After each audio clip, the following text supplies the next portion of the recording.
Učinak zvan placebo znan je odavno.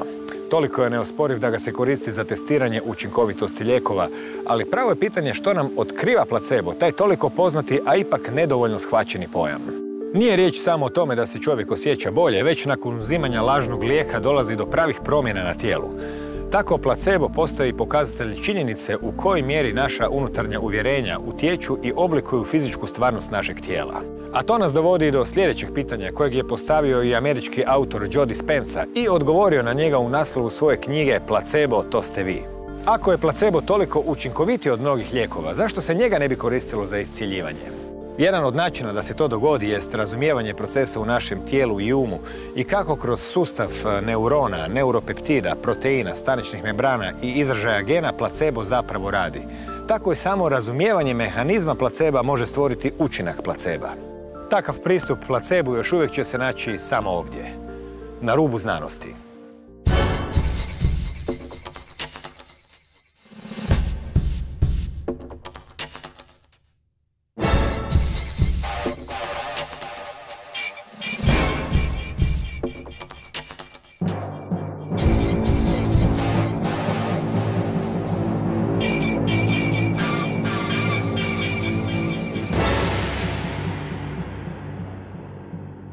Gospodine Dispenza, dobar dan. Thank you. Kako ste se počeli baviti ovom temom placeba? Kao i obično, neki događaj s privatnog života često puta ljude usmjere u područja u kojim poslije obilježe život. I think for some of us, in order for us to wake up, we need a wake-up call. And I was a 23-year-old person, and I was in a triathlon in Palm Springs, California. I was on the biking portion of the race, and I was coming up to a turn. And as I was making this turn, there were two cyclists on the corner. There was a police officer on the corner, and he was pointing to me, and he was waving me on to pass these two bikers. And as I passed the two cyclists, he had his back to the oncoming traffic. So when I made the turn, a four-wheel drive vehicle going very fast hit me from behind. And I catapulted out of my bike and landed on my back. And it was an 83-year-old woman driving the car, and she didn't know that she hit me, so she dragged me down the road a little ways and then stopped on her brakes, and then I rolled down the street. And I wound up breaking 6 vertebrae in my spine. And when you land really hard on your back, the compression of that force takes the columns of the vertebrae and it begins to break them. And so when you press volume down, that volume has to go somewhere. And the way I landed, it pushed it back against my spinal cord. And the top vertebrae, the 8th thoracic vertebrae, there's an arch that the spinal cord passes through, had broken like a pretzel. So I had multiple compression fractures of my thoracic spine. I had bone fragments on my spinal cord, and the neural arch of the 8th thoracic vertebrae was compressing the spinal cord as well. So they brought me to the hospital. I had 2 opinions from 2 of the leading surgeons in the hospital, and they were emphatic that the only solution for me was a type of surgery called the Harrington Rod Surgery, where they cut off the back parts of your vertebrae, and in my case it would be from the base of my neck to the base of my spine, and then they screw in these long stainless steel rods, and when they screw the rods in, it cantilevers the spinal column off the cord. And then they take bone fragments from your hip and then they paste it over the top and they hope for the best. So they told me that I probably never would walk again. I had a severe amount of pain and some neurological deficits. So then I left that hospital in an ambulance and went back to my home all the way to San Diego, California. I got 2 more opinions from 2 other surgeons, and they told me that the surgery was the only solution. And now in 1986, at that time, not a lot of people went against the conventional medical model. But I decided against the surgery. And I just thought maybe it was possible that I could heal myself. So, you know, when you're laying face down and you're not going anywhere and you're not doing anything, you're left with your own thoughts. I mean, that's what I was left with.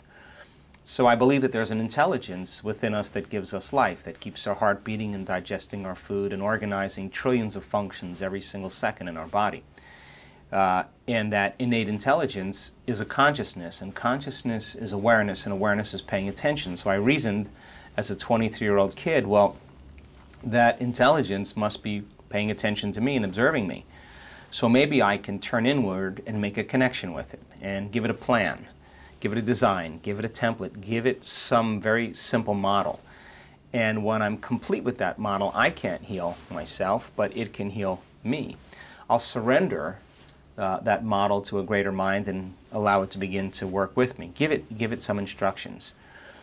And the second thing I said is I'm not going to let any thought slip by my awareness that I don't want to experience. Now that sounds really easy from an intellectual, philosophical standpoint, but when you're facing crisis or trauma, I think what happens is we tend to focus on what we don't want to have happen instead of what we do want to have happen. So for 6.5 weeks I was in a dark night of the soul.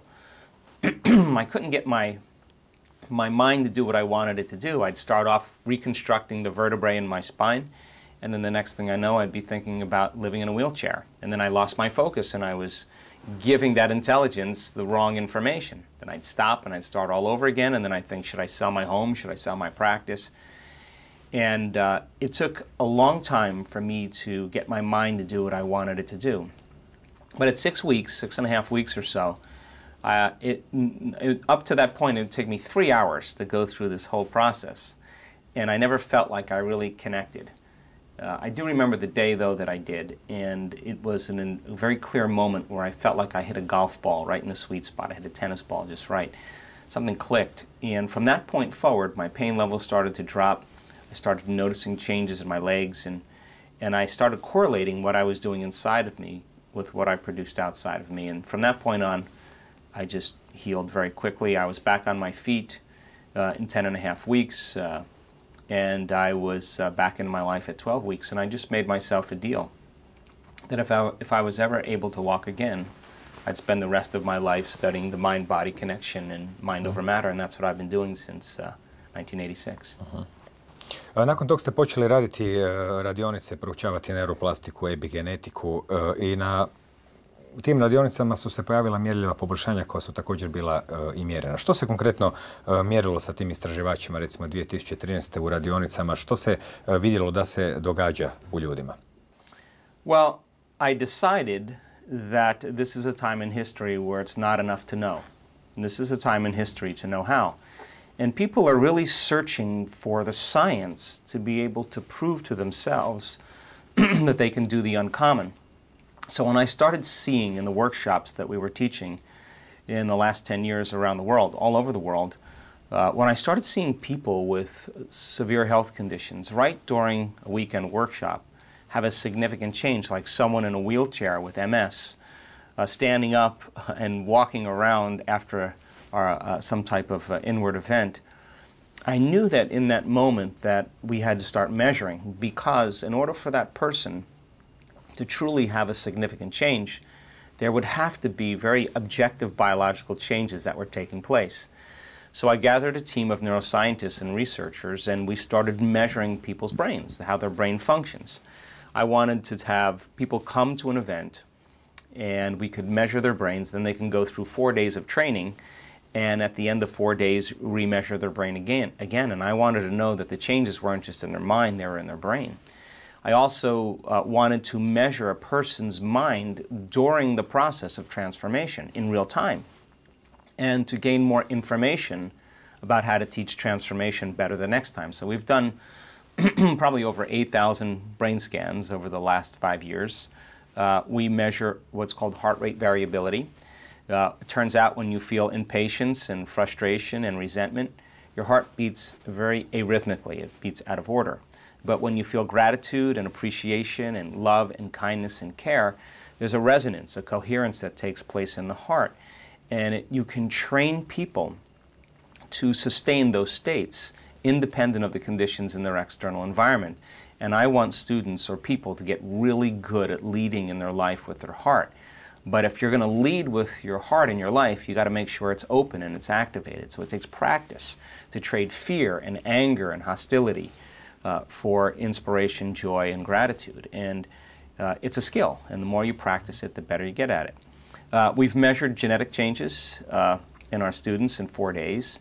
And genes are like Christmas tree lights. They turn on and off all the time. When they turn on, they upregulate, and all genes do is make proteins, and proteins are responsible for the structure and function of your body. Proteins, the expression of proteins is the expression of life. So I wanted to see then if genes turn off and downregulate, they stop making healthy proteins and the body begins to break down. So if people are healing in our events, let's see what type of genes were signaled. So we've measured 7,500 different gene regulations in a random study, and we found out that the common genes that they all had in common that they upregulated and expressed had to do with suppression of cancer cells and tumors, the growth of new neurons in response to novel experiences and learning, not just making new connections, but actually regenerating new nerves, the activation of stem cells, those cells that are transitional cells that can go to damaged areas of the body and aging tissue and repair them. The gene for oxidative stress that helps the body process antioxidants that have to do with aging and heart disease and cancer. And then we measured the gene for the structure of the cell itself, called the cytoskeleton, which gives every cell integrity and helps it rebuild. And the cool thing about that is that it all took place in 4 days. So it proves then we're not doomed by our genes or hardwired to be a certain way for the rest of our lives, that we're marvels of adaptability and change. We've measured neurotransmitters. If a person is really feeling a love for life or a joy for existence, will it be reflected in their biology?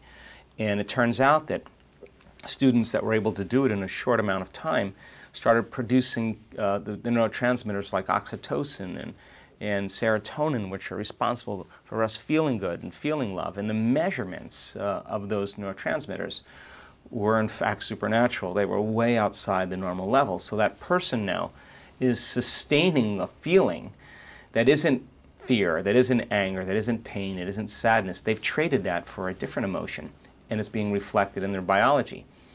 We've measured cortisol levels, stress hormone levels, and a chemical called IgA, immunoglobulin A, the primary defense against bacteria and viruses in your body. It's better than any flu shot. And when cortisol levels go up, it turns out that the immune system, IgA, is suppressed. If you're reacting to everything in your outer environment all the time, and you're turning on an emergency system for some threat, you have very little energy in your inner environment for growth and repair. So I wanted to see then if we could take a group of people and measure their stress hormones and their immune system function, and then put them through 4 days of training and ask them 10 minutes a day, 3 times a day, to feel gratitude, appreciation, kindness, care, a thankfulness, and a love for life, and see if then they could strengthen their immune system just by changing their emotional state. Turns out that their cortisol levels went down about 20%, and their IgA levels went up about 50%. Now, in order for that to happen, a gene has to be regulated. Some signal has to reach the cell.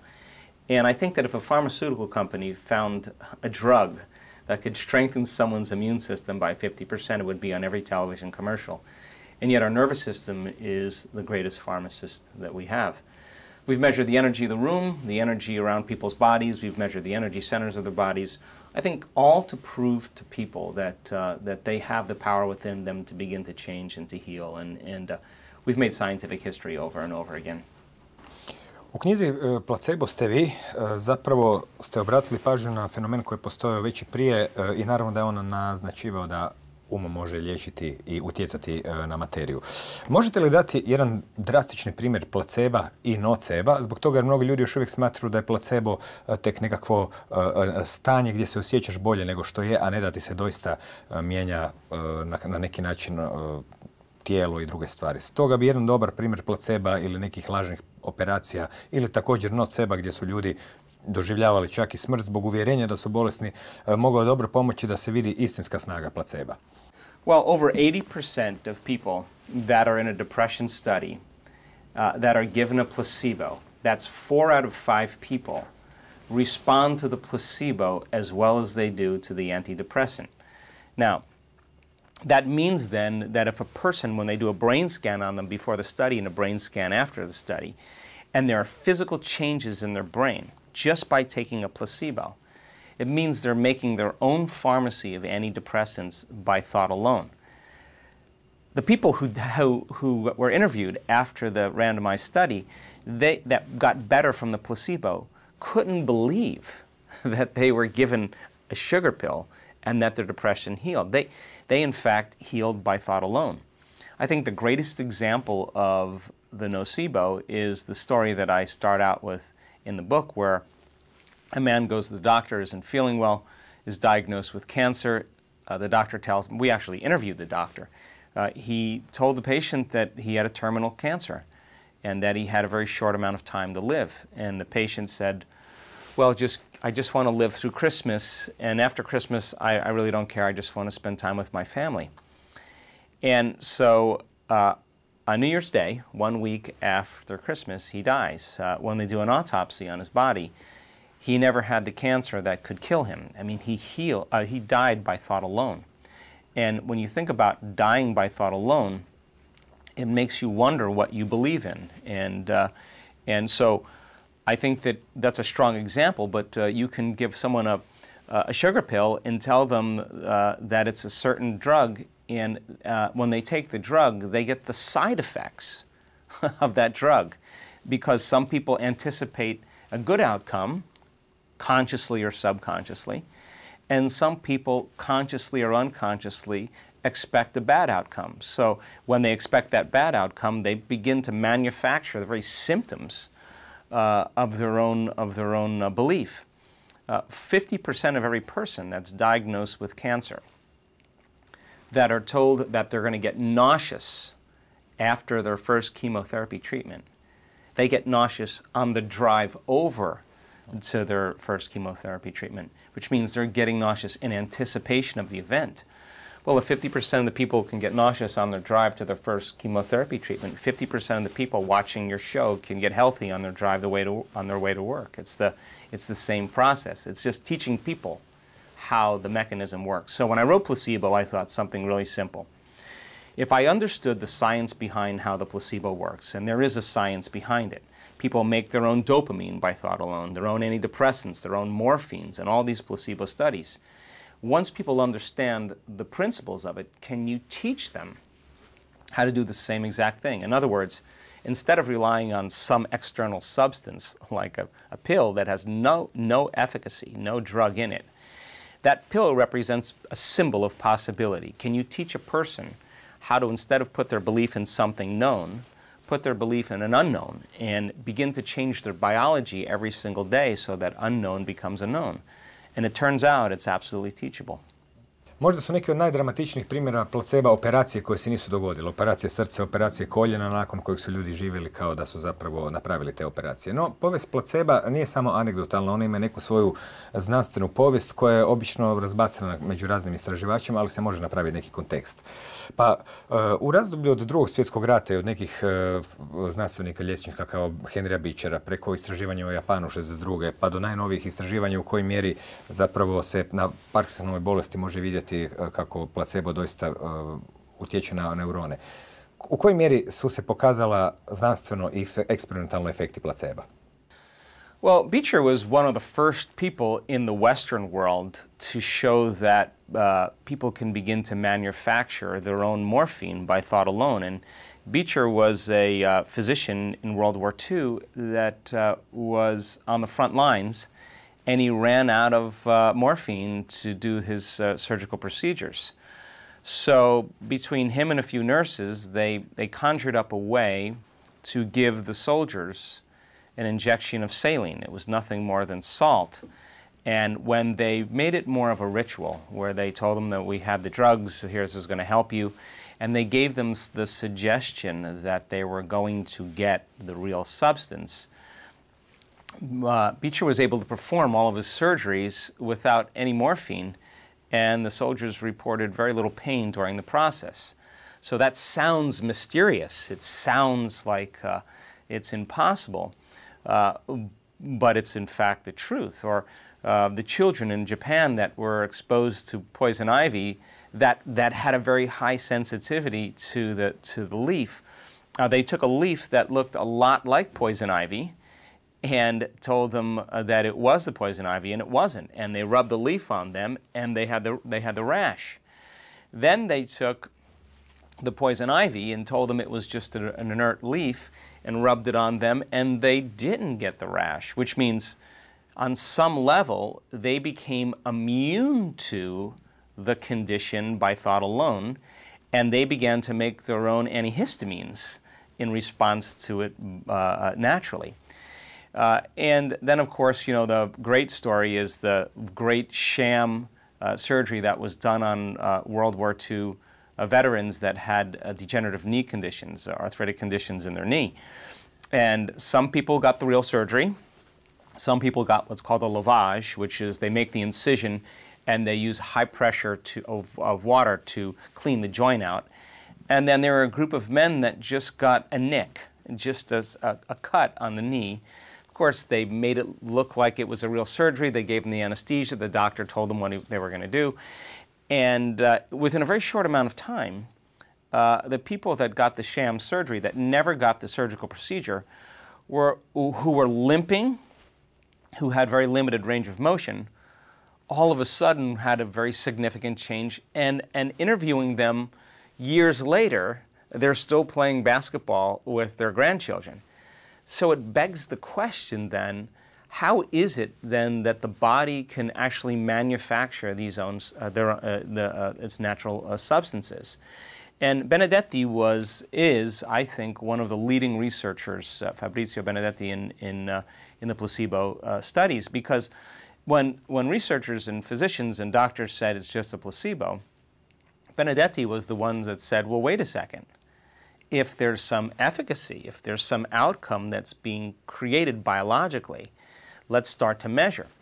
So as an example, he took a group of people with Parkinson's disease, which is a deficiency in dopamine in the brain. And when there's not enough dopamine in the brain, the motor neurons can't communicate well with each other, and it creates involuntary tremors. Those people with Parkinson's can try as they may to control it with their conscious mind, but they can't because it's physiological. So Benedetti said, okay, we're going to do this study with Parkinson's, and we're going to give people an injection, and we're going to tell them that they're getting a very powerful substance. And he conditioned them for a little bit, but 50% of those people that got the placebo, all of their symptoms went away. Well, the initial response was it was just a placebo. But Benedetti said, wait a second. If their tremors went away, is it possible that they're making their own pharmacy of dopamine? And so he devised a study in which he said, okay, if they're making their own dopamine, then dopamine will be in receptor sites in the brain. And if we inject a radioactive dye that fits in the same receptor sites, dopamine got there first, and we won't see any radioactive dye in the brain when we image it. But if the brain isn't making its own dopamine, and we put the radioactive dye in that fits in the same receptor sites, dopamine will not be there, and the radioactive dye will, which means the brain will image and light up with a lot of radioactivity. Turns out that these people were making 200 times the amount of dopamine just by thought alone, which means it's not magic any longer, it's physiological. There are changes biologically that are taking place in the brain. There are changes epigenetically that are taking place on a cellular level. And when people begin to really wrap their mind around this, I begin to wonder how effective real medication is. Because maybe we're just conditioned into putting our faith and belief in something outside of us, and a pill is something that we associate with whatever condition we're trying to heal. And there's no studies any longer in medical science and pharmacology and research that never consider the placebo. In other words, there's triple-blind studies for every drug that's being done, which means the researchers and the subjects have no idea who's getting the real drug and who's getting the placebo, because the power of the mind in the placebo study can range from 10% up to 100%, depending on the study. Mogli bi se sad malo pozabaviti samom unutarnjom biologijom tijela, ono što se zove od mozga do DNK. Koji se procesi zbivaju, dakle, ako počnemo sa neuronom kao bioračunalom, pa potom sa proizvodnjom proteina, pa ulaskom u stanice, komunikacijom sa DNK i povratnom spregom? Koji je kemijsko-biološki proces posrijedi dok se zbiva ono što mi kasnije prepoznajemo kao placebo? Well, there is a concept in neuroscience that's become the latest great explanation to understand the process of change and transformation. And that concept is called neuroplasticity. And neuroplasticity says that from every new thought that we have, every new choice we make, every new behavior we demonstrate, every new experience we have, every new emotion that we embrace, there are physical changes that take place in the brain. And every time you learn something new, as an example, you make new connections in your brain. The latest research shows that if you just focus on one concept, study one concept for about an hour, you will double the number of connections in your brain. But the challenge is if you don't review that information and you don't repeat it, those circuits don't hold together. So learning is making new synaptic connections and remembering is maintaining them. So then if people are thinking the same way, they're making the same choices, they're demonstrating the same behaviors, creating the same experiences, and producing the same emotions, then we won't see many physical changes taking place in their brain.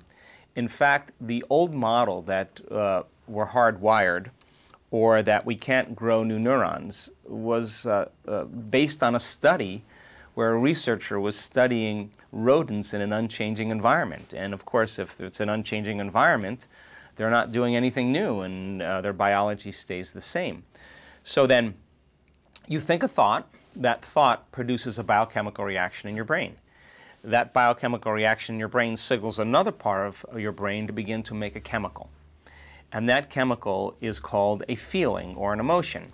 If you think an insecure thought, in a matter of seconds, you're going to start feeling insecure.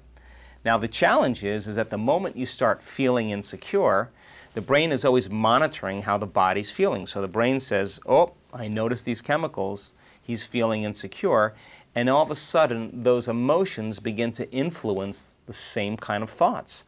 So the person starts thinking more insecure thoughts, which then produces more feelings of insecurity. And I think people get in these loops of thinking and feeling and feeling and thinking.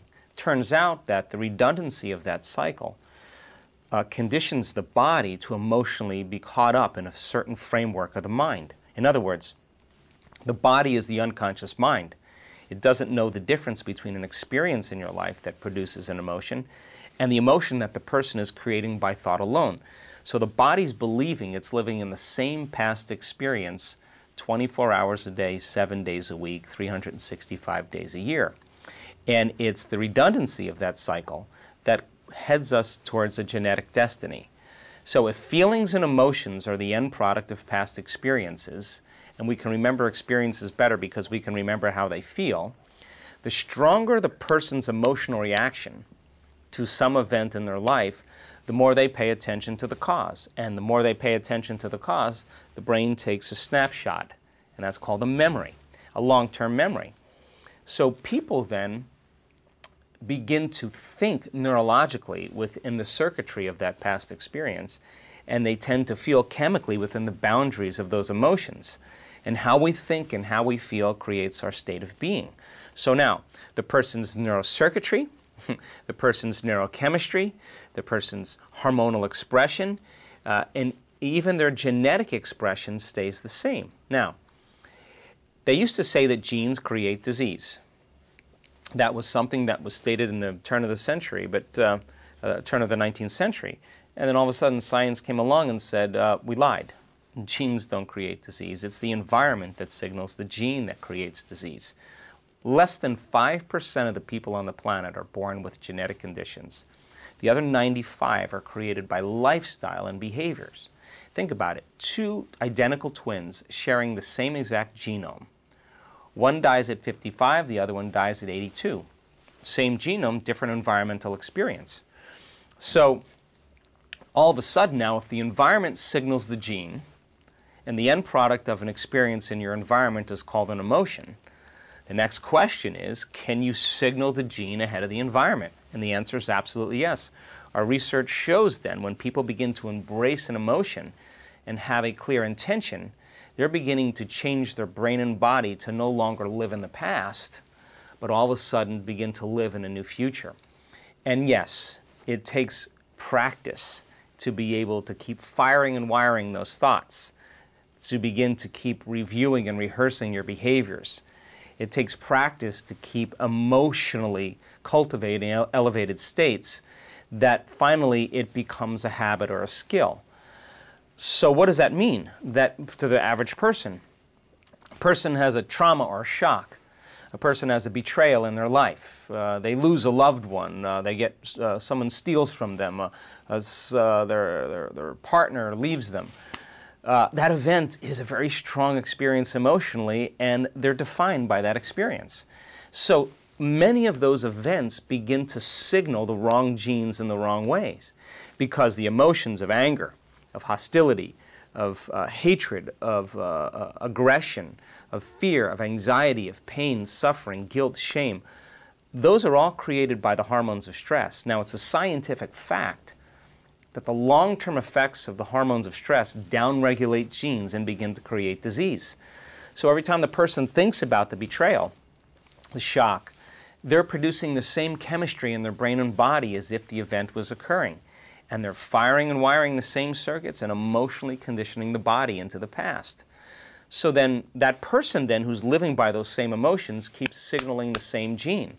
And now they're headed for some genetic destiny, and in time they develop a condition. So then the fundamental question is, what if a person begins to think differently? Firing and wiring, creating new circuitry. What if they begin to rehearse who they want to be that day? The act of rehearsing something mentally, when you're truly present, the brain doesn't know the difference between the outer experience and the inner experience, which means you begin to install the neurological hardware in your brain ahead of the event. Now your brain's no longer a record of the past. Now it's a map to the future. So now you're priming your brain to behave exactly the way you want it to behave because you're rehearsing it. And it's no different than rehearsing lines in a play. If you go to a play and you're an actor and you haven't rehearsed your lines and reviewed them in your mind, you're not going to be able to demonstrate that character. But by rehearsing that activity in your mind, rehearsing who you're going to be, that hardware ultimately becomes a software program, which means you're going to start to naturally behave that way.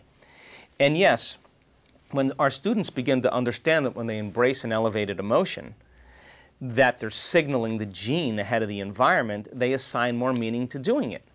So the act of going from their old self to the new self does something really magical.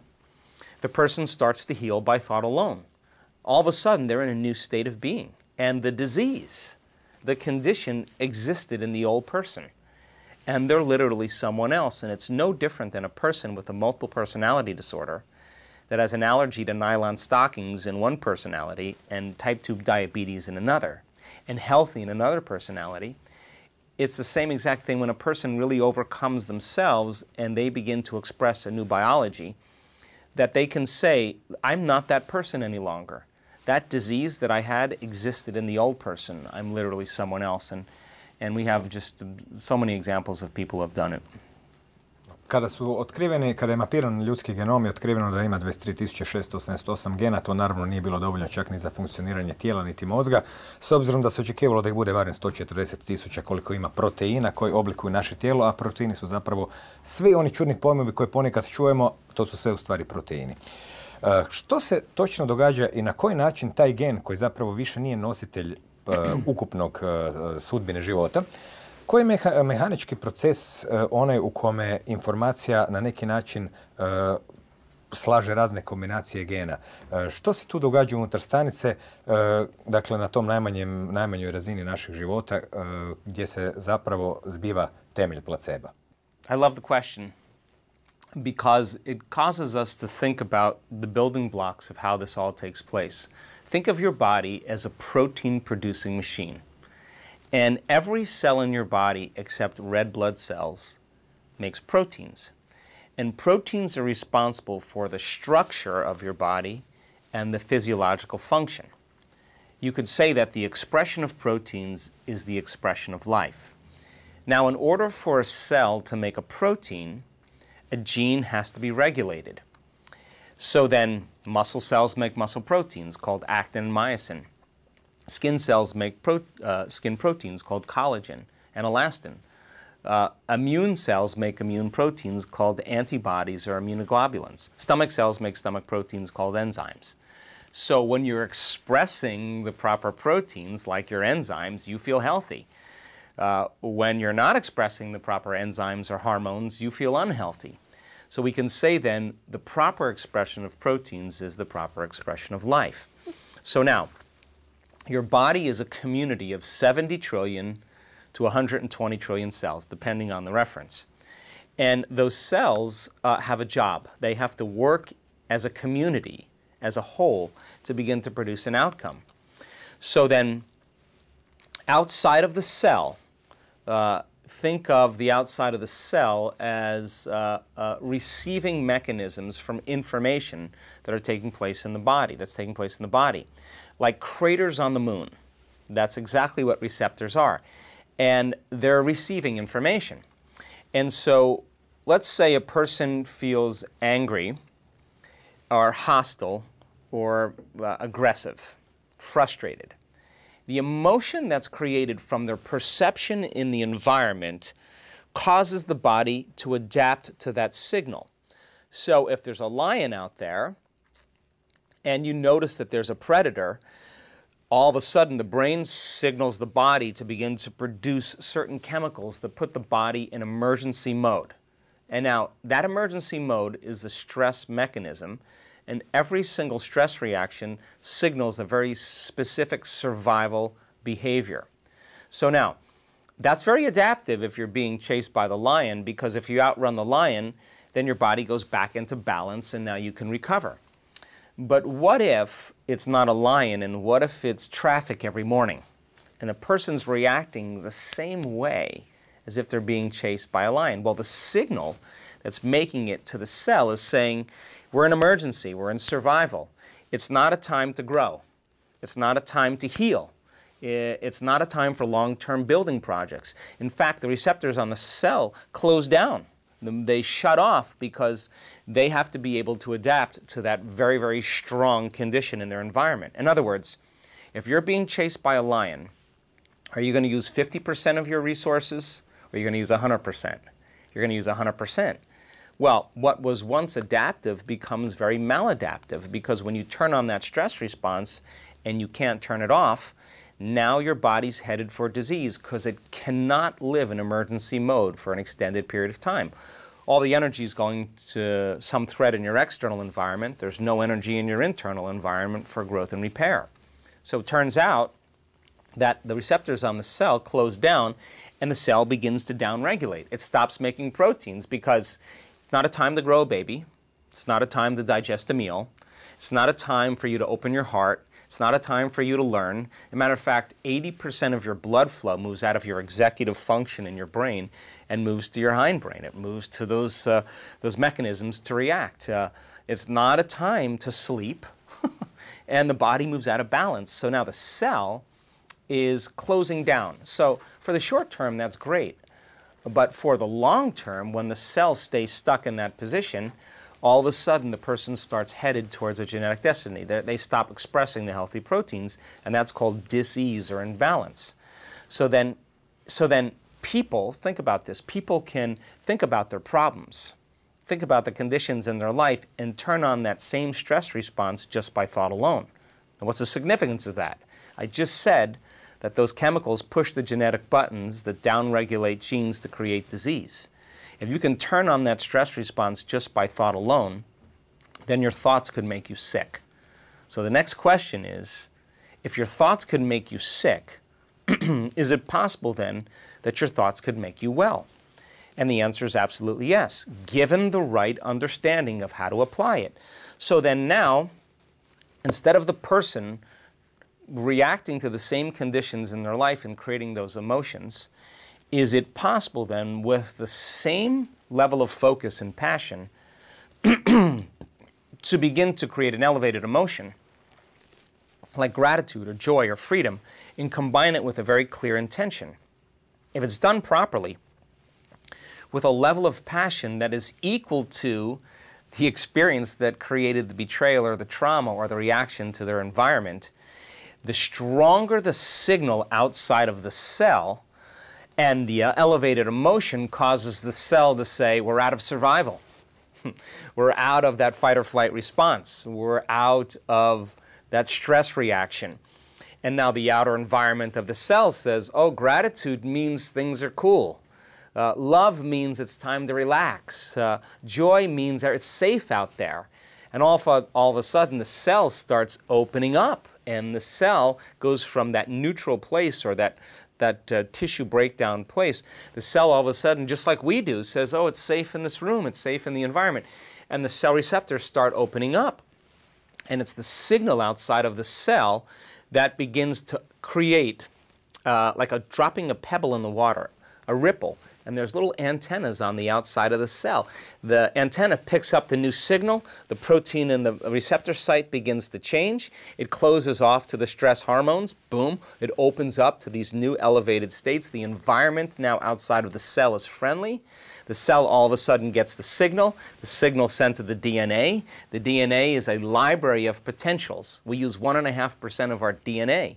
And all of a sudden now, that new signal, the cell sends a signal to the DNA, and RNA begins to read the DNA to match what the signal is outside the cell.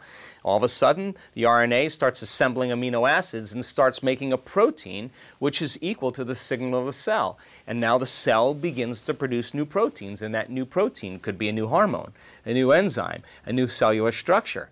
But the moment that person goes back to frustration and anger and hostility, the cell closes down again and the signal goes again. And this is why sometimes it takes some time for people to heal, because they have to change the way their brain is wired and how they're perceiving the world.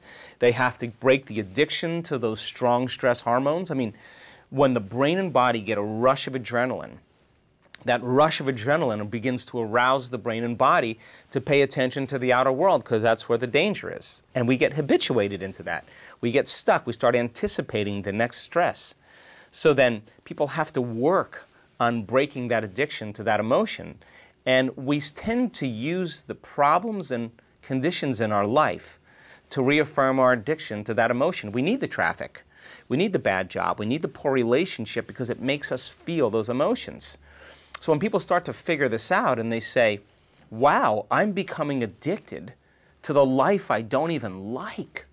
Now, just like any addiction, you have to go through withdrawals, a period of time where the cells are craving that emotion, and you have to understand that there can be a process of change. So then if a person is able to disconnect from their outer environment, to sit their body down and alter their inner state, and begin to stay in the present moment, and they start regulating emotional changes. They start changing the way they're thinking. They're becoming conscious of their unconscious thoughts. They're becoming aware of their automatic behaviors. They're noticing the emotions that they've been living by every single day. The act of observing them mindfully means that you're no longer those programs. You're the consciousness observing those programs, and you're coming out of your biology. In other words, who's doing the observing of those thoughts? That's who we really are when we're not in those programs. So then, as people begin to change, they get better at regulating the outer environment of the cell, because the outer environment of the cell is still the inner environment of your body. So the person who's thinking the same thoughts that are making the same chemicals for them to feel the same way, and then they feel those same emotions, they're signaling the same genes, but those emotions drive the same thoughts and fire and wire the brain, and now the person's complete biology is in the past. So then it takes a little practice to unravel that and move from one state of mind to another. And when it's done properly, it's no different than the placebo, because all of a sudden, like magic, that change begins to change the expression of proteins. And the expression of proteins is the expression of life. And all of a sudden people say, my pain is gone, or my thyroid hormones are back to normal, or my God, my tumors have shrunk, or my MS has gone away, because they turned on new genes and they turned off old genes, and all of a sudden the gene for MS is downregulated and the gene for their immune system is upregulated, and wow, all of a sudden they have a new lease on life. And when they truly change, it's really hard to change back.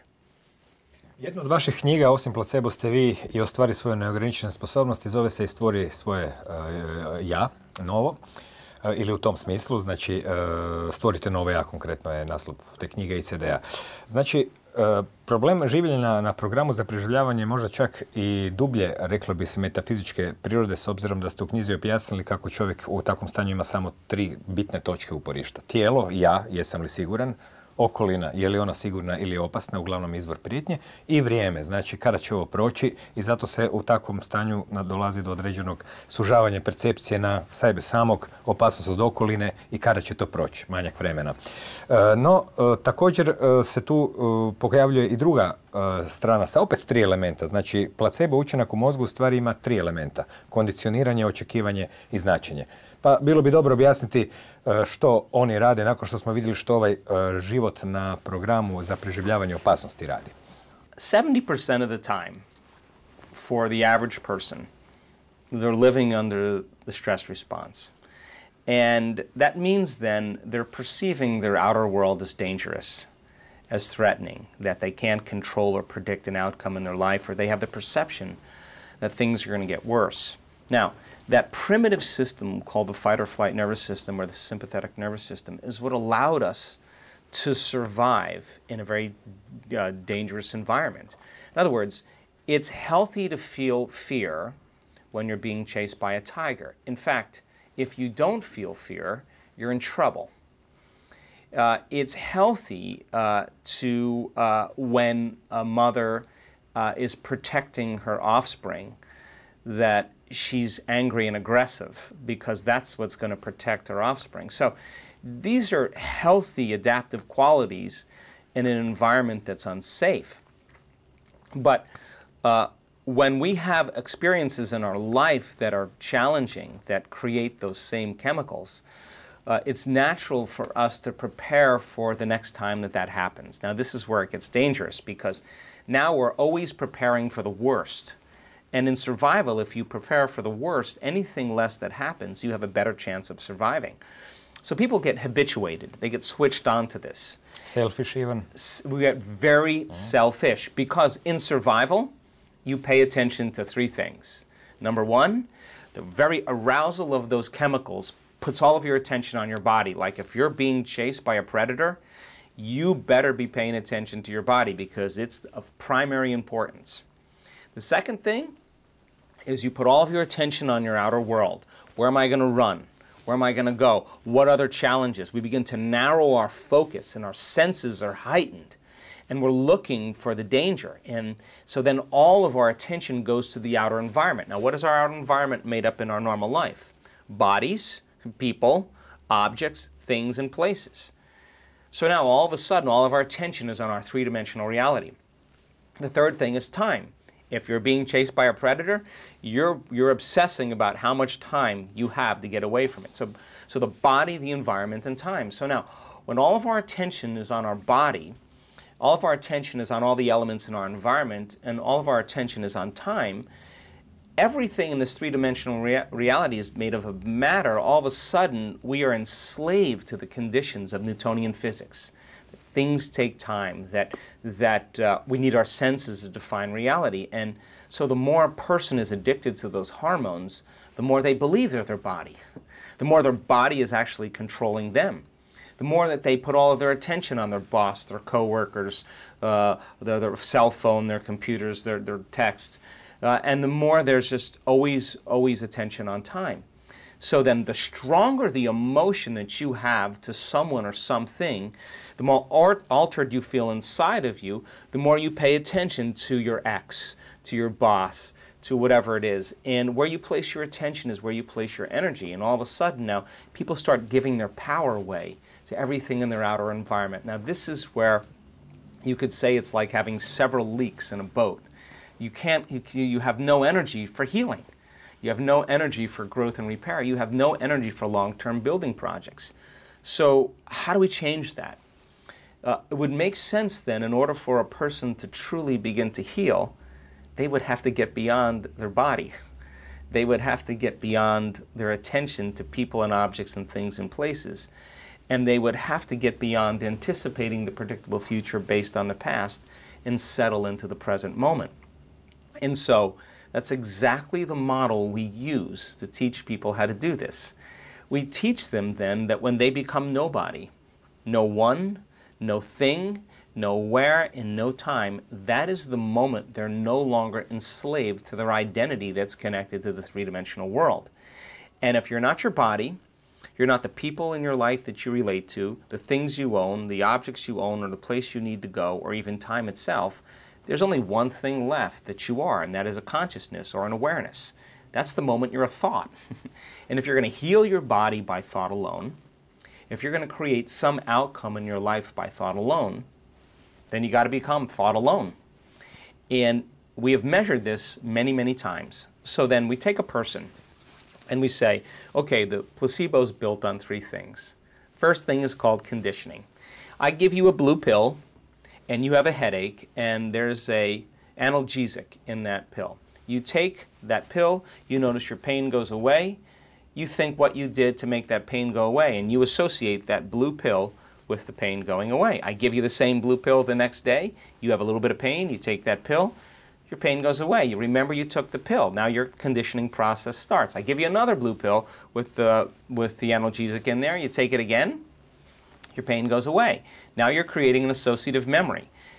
All of a sudden I give you a blue pill that has no drug in it, you take that blue pill and your pain goes away. That's conditioning.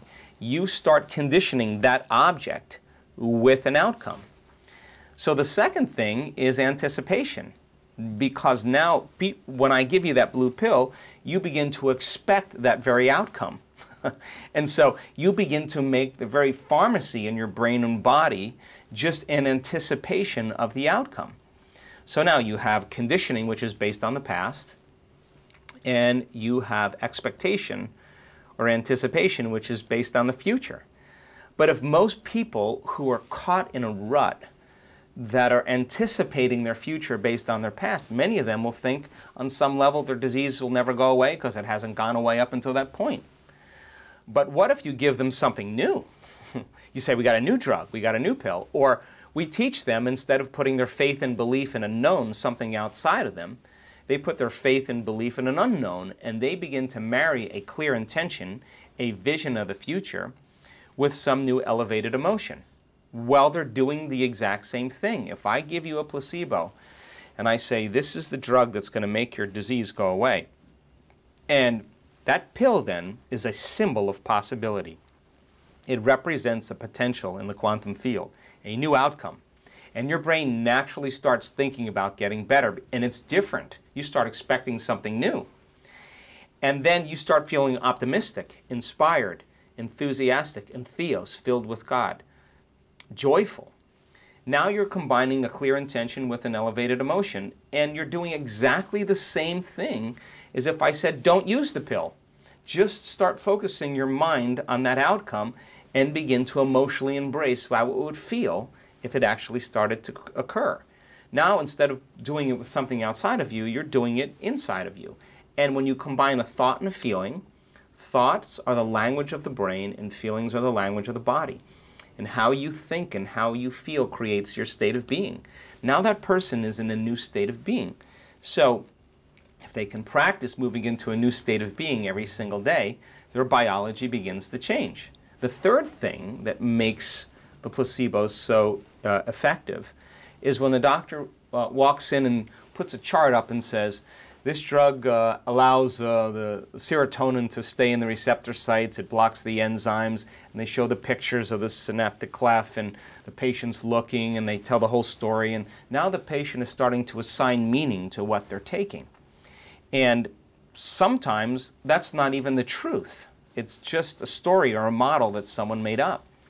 So then when you combine conditioning, expectation, and assigning meaning to something, that's how the placebo works. Now, in our workshops, in the research that we do, That's exactly what we do. We teach people how to condition their body to a new mind.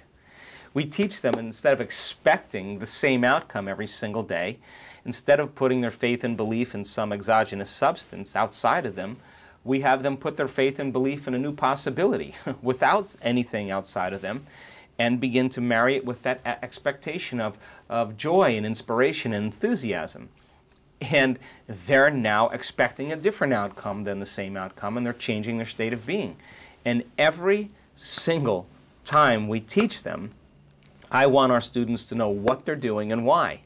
And when you understand the what and the why, the how gets a lot easier. So we will talk about neurocircuitry, neurohormones, neurochemistry, gene expression, because the more they understand what they're doing and why, the more they can assign meaning to an outcome. And when you assign meaning to an outcome, you put your intention behind it.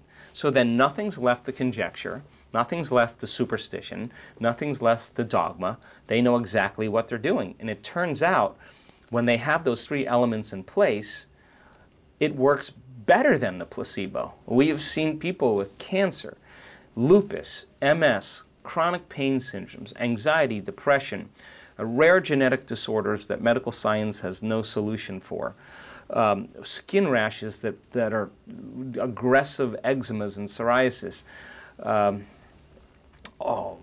thyroid and hormonal imbalances, brain tumors, just go away. And I have to say, as a researcher, there are many times where I'm more surprised than anybody, because I never thought that we would reach this point where we would see such dramatic changes if you just take it a little further. And so it's a very exciting time. Kada se gleda iz perspektive kemijske unutrašnjosti tijela, jasno je da čovjek zapravo može promjenom kemije mijenjati svoje izražaje, kada se zna kako funkcioniraju geni. No pravo je pitanje u kojoj mjeri, s obzirom na suvremene discipline kao kvantna biologija i drugdje, u kojoj mjeri se takav utjecaj i proces i povezanost nastavlja kroz neke mehanizme koje možda još ne poznajemo, a koji nadilaze ono što mi smatramo granicama svoga tijela. Odnosno, što su to možda naši stari, kao što je jednom Václav Havel rekao, možda danas znamo više o stvarima, ali su naši preci možda znali nešto bitnije.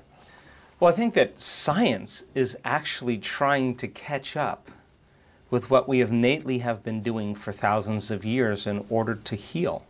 And that I think that we should never wait for science to give us permission to do the uncommon. I think we should go out and do the uncommon and do it repeatedly, and then have science come and change their laws to begin to explain how that process takes place. And so what a great time in history, because we're trying to catch up with something that is we are innately wired to do. And people heal by thought alone all the time. They just put their faith and belief in something outside of them. But our ancestors always knew that the healing always took place within them. Gospodine Dispenza, hvala vam puno i do neke sljedeće prilike. Doviđenja.